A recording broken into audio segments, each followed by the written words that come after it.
ज्ञान लेके और एक मीटिंग बुलाई, पंचायत बुलाई, जिस पंचायत की अध्यक्षता हमारे मास्टर जी ने की है, राणा जी ने, और इनकी अध्यक्षता के अंदर एक हमारे जो महिला शक्ति है उनमें से भी एक प्रधान ली गई और इन दोनों की अध्यक्षता के अंदर कुछ सामाजिक मुद्दे थे, उन पर भी विचार विमर्श हुआ और मेन मुद्दा जो था वो ताज़ा जो आंदोलन चल रहा है उसके ऊपर था।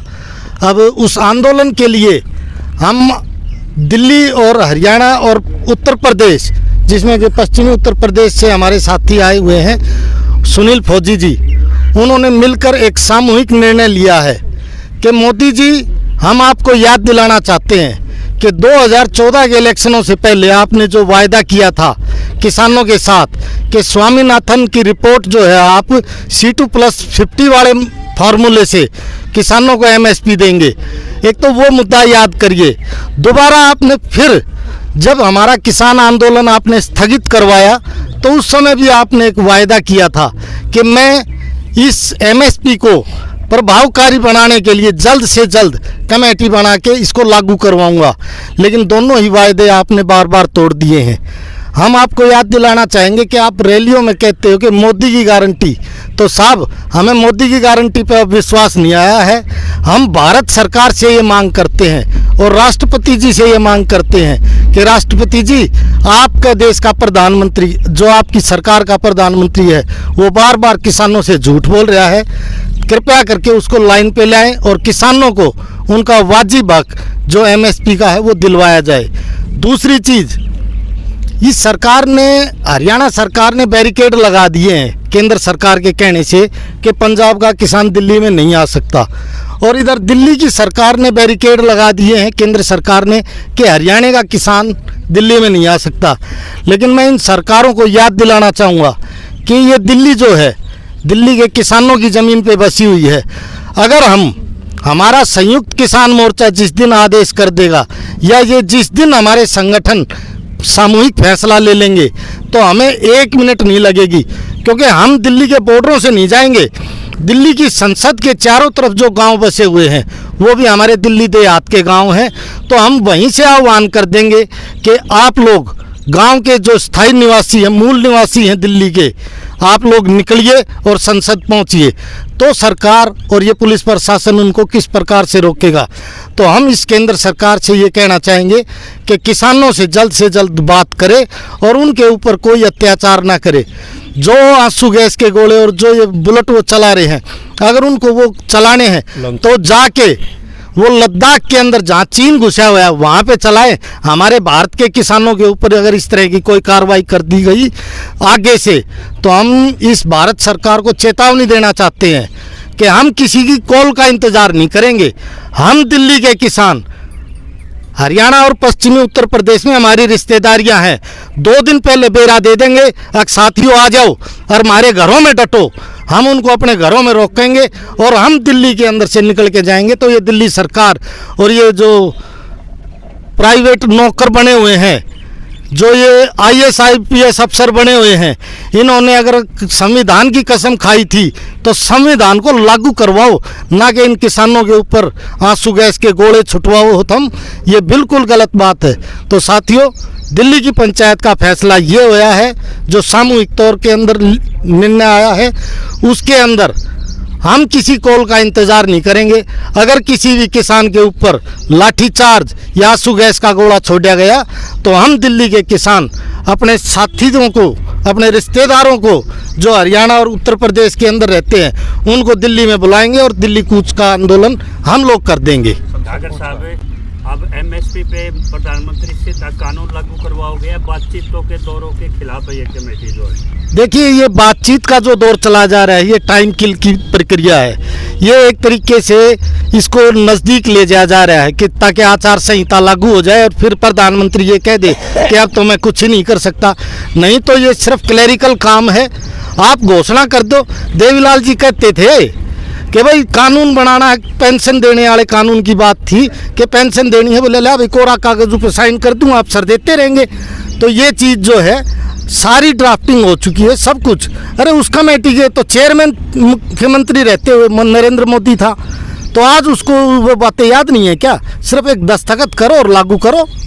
तो क्या मीडिया के माध्यम से प्रधानमंत्री से सीधी मांग है कि उस पर मुखर होकर वो अपना पर्सनल पक्ष रखें? देखिए, हम मीडिया के माध्यम से ये मांग करेंगे कि आप इमरजेंसी वो बुलाओ, संसद का स्तर, और उसके अंदर सारा विपक्ष, हम गारंटी लेते हैं आपका साथ देगा और एमएसपी किसानों को दो। दो टूक मांगे। बिल्कुल जी, उससे। हाँ जी, आप दिल्ली के किसान हैं, तो दिल्ली की आप कह रहे हैं कि दिल्ली हम जाएंगे, दिल्ली कहाँ जाओगे? दिल्ली के अंदर देखो भाई साहब, बहुत सामाजिक मुद्दे हैं। दिल्ली संसद जाओगे या कहाँ जाओगे? प्रधानमंत्री के घर जाओगे या कहाँ जाओगे? दिल्ली के किसान, देखो, हम अपना ये राज तो अपने राज रखेंगे भाई साहब, लेकिन हमें पता है कि प्रधानमंत्री को कहाँ पर घेरना है और कैसे घेरना है।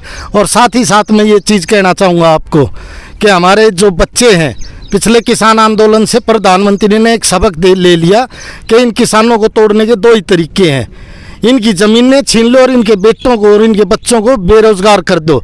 तो हमारा बच्चा कहाँ जाता था? फौज के अंदर या सरकारी नौकरी के अंदर नहीं जाता, फौज के अंदर जाता था। फौज के अंदर क्यों जाता था? वो देश की सेवा करता था। लेकिन इस प्रधानमंत्री ने देखा कि इनकी कमर तोड़ने का दूसरा तरीका ये है कि फौज के अंदर से इनके बच्चों की अगर भर्तियाँ बंद करेंगे तो इनकी आर्थिक स्थिति और बर्बाद हो जाएगी। तो मैं प्रधानमंत्री से कहूँगा कि देश के किसान को तोड़ने के चक्कर में आप देश की जो रक्षा का मामला है उससे समझौता मत करो, और फौज को ये अग्निवीर वगैरह बना के तोड़ो मत। फौज फौज होती है और फौज दीर्घकालिक होनी चाहिए, ना कि 4 साल वाली। क्या ये मुद्दा किसानी के साथ रहेगा, अग्निवीर वाला? किसानों के बच्चे हैं ये अग्निवीर वाले बच्चे, तो किसानों का तो मुद्दा यही है। क्या जो 4 कमेटी के सदस्य भेजे थे कल कुरुक्षेत्र पंचायत से, क्या उनको HT लाइन का मुद्दा राष्ट्रीय मुद्दों में शामिल करने के लिए यहाँ फैसला लिया गया है कोई? बिल्कुल, HT लाइन हमारा दिल्ली का नहीं, 4 स्टेटों का 5 स्टेटों का मामला है। और दिल्ली का किसान तो इसके अंदर सबसे ज़्यादा पिछा हुआ है, क्योंकि दिल्ली के किसान के साथ तो सबसे बड़ी बात ये हो जाती है कि हम अगर मुख्यमंत्री के पास जाते हैं तो वो कहता है कि LG नहीं करता, और LG के पास जाते हैं तो कहता है मुख्यमंत्री नहीं करता। हमें तो फुटबॉल बना रखा है इन्होंने। दिल्ली के किसान के पास आज की तारीख में बहुत ऐसे ज्वलंत मुद्दे हैं जिनका कोई समाधान नहीं करने वाला है।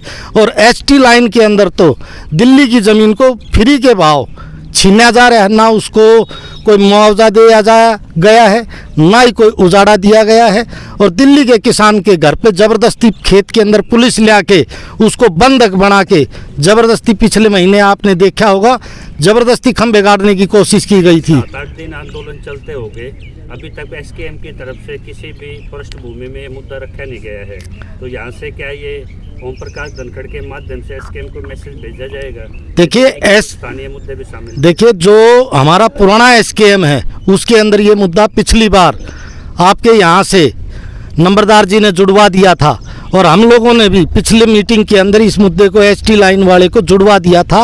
और जो लैंड पुलिंग पॉलिसी है दिल्ली की, उस मुद्दे को भी SKM के अंदर जुड़वा दिया है। तो दिल्ली के सारे मुद्दे नेशनल मुद्दों के साथ मिलकर लड़े जाएंगे। दिल्ली को इस बार पूरी भागीदारी के साथ इस आंदोलन के अंदर हम शामिल करेंगे। 3 किसानों की शहादत पे मौन रखा गया, उसका सरकार से क्या मांग करते हैं आप जो शहीद हुए? देखिए, हमारे किसान और जवान इस सरकार के लिए सिर्फ शहादत देने का एक जरिया बन चुके हैं, और उनकी शहादतों पे ये सिर्फ वोट मांग सकते हैं, किसानों को ये कुछ नहीं देंगे। लेकिन हम मांग करते हैं पंजाब सरकार से और केंद्र सरकार से कि उनके बच्चों को नौकरी दी जाए और 50-50 लाख रुपए का उनको कम से कम मुआवजा दिया जाए। प्रधान जी, ये अग्निवीर वाली योजना, उससे पहले 1.5 लाख भर्तियाँ जो भर्तियाँ पूरी हो चुकी, प्रक्रिया पूरी हो चुकी, लेकिन राजनाथ ने ये कहा है बच्चों को कि हम लेंगे, लेकिन अभी तक वो नहीं दिया। क्या मुद्दा साथ आएगा? देखिए, अगर ये भारतीय जनता पार्टी की सरकार होती तो इन बच्चों को लिया जा सकता था। अब ये सिर्फ 2 कारपोरेट सरकार को चला रहे हैं, और कारपोरेट क्या करवाना चाह रहा है कि भारत सरकार के खर्चे पे अपने प्राइवेट चपरासी, चौकीदार और गनमैन तैयार करवा रहा है भारत सरकार के खर्चे पे। भारत सरकार का खर्चा सिर्फ उनको ट्रेनिंग देने का है, वो बेचारे वहाँ से छूट के आएंगे और इनके घरों की चौकीदारी करेंगे। इन बच्चों को मैं झूठा दिलासा देना नहीं चाहूँगा कि वो राजनाथ ने कही है तो वो बात पूरी हो जाएगी। अगर ये आंदोलन करेंगे तो इनकी अगली पीढ़ी को तो शायद से रोजगार मिल जाएगा, नहीं तो इन बच्चों को राजनाथ सरकार या फिर मोदी सरकार कोई रोजगार नहीं देगी। लेकिन इन लोगों के साथ हम बिल्कुल खड़े हुए हैं, क्योंकि पहली पीढ़ी सादत में जाएगी, दूसरी पीढ़ी को फल मिलेगा। प्रधान जी, एक सवाल, ये 2024 के इलेक्शन को इफेक्टिव करने के लिए तो नहीं है आंदोलन? देखिए, ये सरकार चुनाव के टाइम ये आंदोलन शुरू हो जाते हैं, ये मतलब चुनाव को प्रभावित करने के लिए है क्या आंदोलन? ये सरकार हमेशा जब भी एक ज्वलंत मुद्दा उभर के आता है, उसको डाइवर्ट करने के लिए दूसरा मुद्दा उठवा देती है। तो ये सरकार की पॉलिसी रहती है कि एक मुद्दे से भटकाने के लिए दूसरा मुद्दा उठाए। मैं आपके सवाल का जवाब मैं दे देता हूं देव जी। मान लो सरकार मतलब इलेक्शन के लिए आ गई, तो मैं आपसे ये पूछना चाहता हूं कि हम यहाँ 3 महीने से बैठे हुए हैं और 1 साल से ये प्रोजेक्ट चला हुआ है, तो ये 2024 के बाद शुरू कर लेते ये लोग। तो हमें तो आंदोलन अपनी परिस्थितियों के अनुसार करना पड़ता है कि हमारी परिस्थितियाँ ये हैं। जब 2 साल पहले देश का प्रधानमंत्री ये कह के चला गया हाथ जोड़ के कि भाई मेरे से गलती हो गई तपस्या में और मैं जो है MSP का गारंटी कानून दूंगा, तो उन्होंने अभी तक क्यों नहीं दिया? तो उसको याद दिलाने के लिए किसान जो है सड़क पर आया है।